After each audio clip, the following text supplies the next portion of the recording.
ধোনির টিমকে ধুয়ে দিল 15 বছরে বৈভব সূর্যবংশী। চেন্নাই সুপার কিংসকে 8 উইকেটে হারিয়ে দিল রাজস্থান রয়্যালস এবং চেন্নাই সুপার কিংসকে একেবারে ধুয়ে মুছড়ে একেবারে শেষ করে দিল।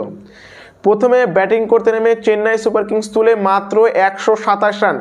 একমাত্র জিমি ওভারটন ছাড়ার কোনো ব্যাটসম্যানই চেন্নাইয়ের আজ মাঠে দাঁড়াতে পারছিল না।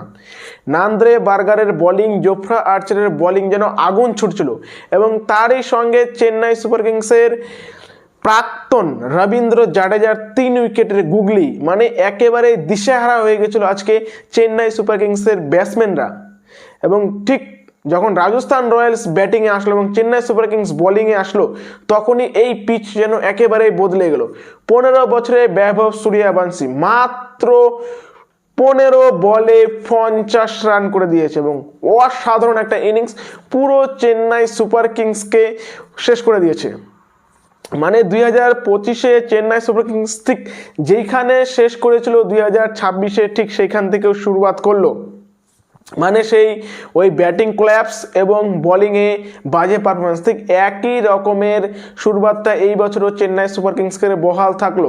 মাত্র 12 ওভারের মধ্যে 127 রান চেস করে নিল রাজস্থান রয়্যালসের দুধের শিশুরা। কারণ পুরো রাজস্থান রয়্যালসের টিম কিন্তু এবার একেবারে ইয়ং, যেখানে ক্যাপ্টেন রিয়ান পরাগ, এসএসসি জয়সওয়াল, বৈভব সূর্যবংশী, ধ্রুব জুরেলের উপরেই কিন্তু পুরো ব্যাটিং কামানটা রয়েছে এবং সেই 4 জন দুধের শিশুই ধুয়ে দিল বুইরা ধোনিকে।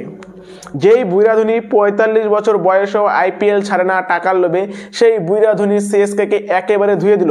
এবং তারই সঙ্গে রবীন্দ্র জাডেজা, যেই রবীন্দ্র জাডেজা মাঠে ব্যাটিং নামলে সব সিএসকে ফ্যানরা শুধু আউট হাও করতো, সেই রবীন্দ্র জাডেজা আজ বোলিংয়ে একেবারে সিএসকে ধুয়ে দিল। এবং আজ চেন্নাই সুপার কিংসের ফ্যানরা একটু হলেও বুঝতে পেরেছে রবীন্দ্র জাডেজা কী ছিল এবং রবীন্দ্র জাডেজার ঠিক কী কাজটা সিএসকের জন্য এত দিন ধরে, 1 যুগ ধরে করেছিল, সেটা অবশ্যই কিন্তু আজ চেন্নাই সুপার কিংসের ফ্যানরা বুঝতে পেরেছে এবং চেন্নাই সুপার কিংসকে পুরো ধুয়ে পথে করে দিয়েছে। জানি না কেন চেন্নাই হারলে সব থেকে বেশি মজা লাগে এবং সেই মজাটা আজকেও লেগেছে।